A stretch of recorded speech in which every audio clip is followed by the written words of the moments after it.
السلام علیکم۔ اللہم صلی علی محمد وعلی آل سیدنا مولانا محمد وبارک وسلم۔ دوستو، آج میں ایک بہت سیریس موضوع پر بات کرنے جا رہا ہوں۔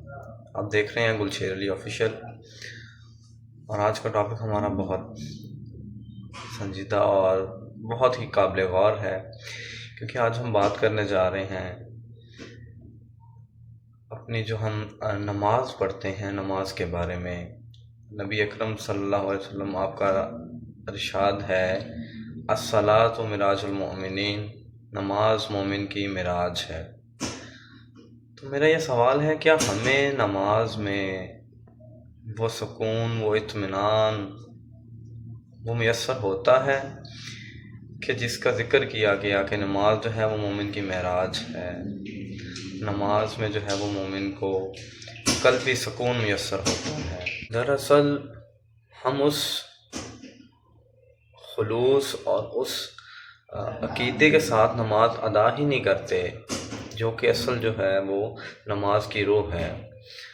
جیسا کہ ہم پڑھ رہے ہوتے ہیں لیکن ہمیں پتہ نہیں ہوتا کہ ہم کہہ کیا رہے ہیں، ہم اقرار کیا کر رہے ہیں، ہم اللہ کے حضور کھڑے ہیں اور ہم کیا الفاظ ادا کر رہے ہیں، اس کا مطلب کیا ہے۔ اور اس سب سے بڑی بات کہ ہمارا یہ پہلے تو ہمارا یہ عقیدہ اور یقین ہی نہیں ہوتا اصل میں کہ اللہ تعالیٰ کی ذات ہمیں دیکھ رہی ہے، وہ ہمیں سن رہی ہے۔ اللہ تو زمین و آسمان کا نور ہے، وہ موجود ہے ہر جگہ۔ تو اللہ تعالیٰ ہمیں ہر لمحہ دیکھ بھی رہا ہے، وہ سن بھی رہا ہے، وہ تو دلوں کے راز بھی جانتا ہے۔ تو کیا ہمیں نماز میں اللہ تعالیٰ کی ذات نہیں دیکھ رہی ہوتی؟ ہم سجدہ کس کو کر رہے ہوتے ہیں؟ اللہ کی ذات موجود ہے ہمارے سامنے، اسی کو تو سجدہ ریز ہو رہے ہیں، اسی کو تو جھک کر ہم اپنی بندگی کا اظہار کر رہے ہیں کہ اللہ ہم تیرے سامنے سر بسجدہ ہو گئے، ہم جھک گئے تیرے سامنے، اور سجدے میں جا کر ہم اللہ ہی کی تعریف کرتے ہیں، اور وہ ہمیں سن رہے ہوتے ہیں۔ اللہ تعالیٰ ہمیں دیکھ بھی رہا ہوتا ہے، وہ ہمیں سن بھی رہا ہوتا ہے۔ جب ہم اس عقیدے اور اس سوچ کے ساتھ کھڑے ہوں گے تو ہمیں نماز میں سکون میسر ہوگا، ہمیں نماز پڑھنے کا مزہ اور لذت آئے گی، اور ہم نماز کی طرف جو ہے وہ ہم غافل نہیں ہوں گے کبھی۔ اور دوسری بات یہاں غور طلب یہ کہ ہم جو الفاظ ادا کر رہے ہوتے ہیں ہمیں اس کا مطلب پتہ ہونا چاہیے۔ اگر ہم عربی نہیں سمجھتے تو ہم اس کا اردو ترجمہ پڑھیں، اس کو سمجھیں۔ ہم اللہ کے حضور کھڑے ہو گئے تو ہم نے کیا کہا؟ سبحانک اللہم،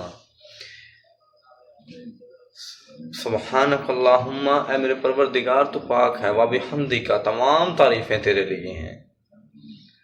کائنات میں جتنی بھی تعریفیں ہو رہی ہیں، اس کو میں تھوڑا سا ذرا ایکسپلین اس طرح سے کروں گا کہ ہم جو ہے وہ کسی چیز کی بھی اگر تعریف کر رہے ہیں تو انڈائریکٹلی ہم اللہ ہی کی تعریف کر رہے ہیں۔ ہم نے بہت اچھی گاڑی دیکھی اور ہم نے کہا کہ کیا بات ہے، یہ بہت اعلیٰ ہے، بہت عمدہ ہے، کیا شاندار شاہکار ہے انسان کا۔